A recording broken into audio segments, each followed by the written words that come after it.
আসসালামু আলাইকুম ওয়া রাহমাতুল্লাহি ওয়া বারাকাতুহু। নাহমাদুহু ওয়া নুসাল্লি আলা রাসূলিহিল কারীম, আম্মা বাদ। আজকের আলোচনায় সকলকে জানাচ্ছি আন্তরিক মোবারকবাদ। আজকে আমি আপনাদের সম্মুখে ইতিকাফের ফজিলত ও গুরুত্ব নিয়ে সামান্য আলোকপাত করার প্রয়াস চালাবো ইনশাআল্লাহ তাআলা। ইসলামী শরীয়তে ইতিকাফের অনেক গুরুত্ব ও ফজিলত রয়েছে।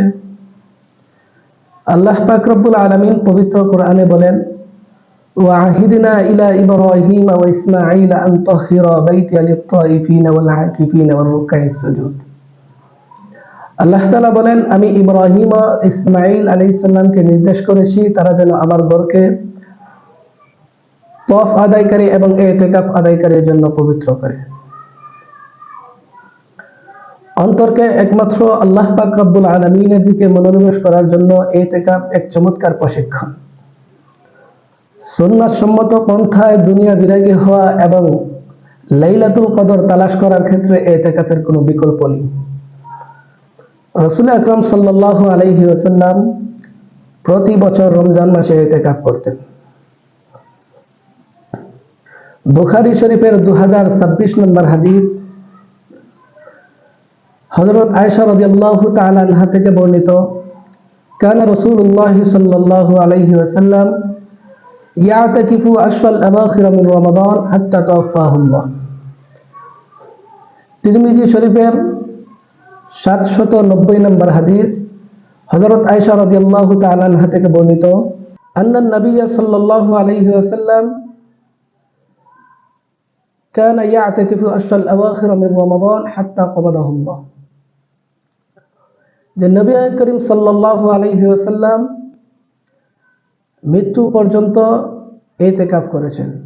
সহিহ বুখারীর 2044 নম্বর হাদিস এবং আবু দাউদ শরীফের 2466 নম্বর হাদিস হযরত আবু হুরায়রা রাদিয়াল্লাহু তাআলা আনহু থেকে বর্ণিত, ফালাম্মা কানা আল-আম আল্লাযী কুবিদা ফীহি ইতিকাফা 20 ইয়াওমান। নবী করিম সাল্লাল্লাহু আলাইহি ওয়াসাল্লাম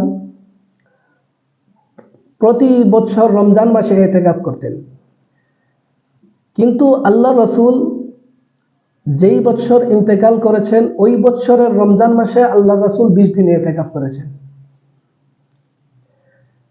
কোরআন হাদিসের আলোকে ইতিকাফের অনেক গুরুত্ব এবং ফজিলত রয়েছে।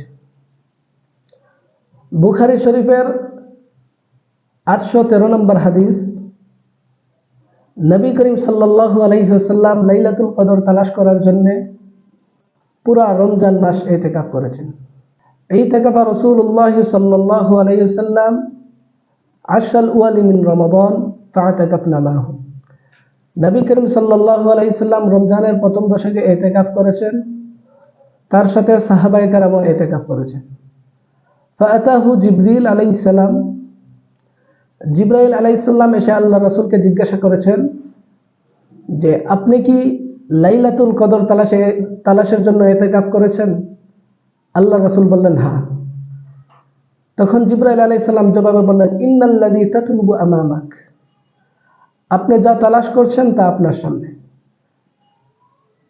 ফাতাকাফা আশরাল আওসাত, নবী করিম সাল্লাল্লাহু আলাইহি সাল্লাম পরের 10 দিন ইতিকাফ করলেন। ফাআতাহু জিবরাইল, জিবরাইল আলাইহিস সালাম আবার আসলেন, বললেন ইন্নাল্লাযী তাতলুবু আমামাক, আপনি যা তালাশ করছেন তা আপনার সম্মুখে। তখন নবী আকরাম সাল্লাল্লাহু আলাইহি ওয়াসাল্লাম সাহাবাইদেরকে বললেন, আমরা পরের 10 দিনে লাইলাতুল কদর পেয়ে যাব। সুতরাং আমরা উপরোক্ত আলোচনা দ্বারা বুঝতে পারলাম ইতিকাফের অনেক গুরুত্ব এবং ফজিলত রয়েছে। আল্লাহ পাক রব্বুল আলামিন যেন আমাদের সকলকে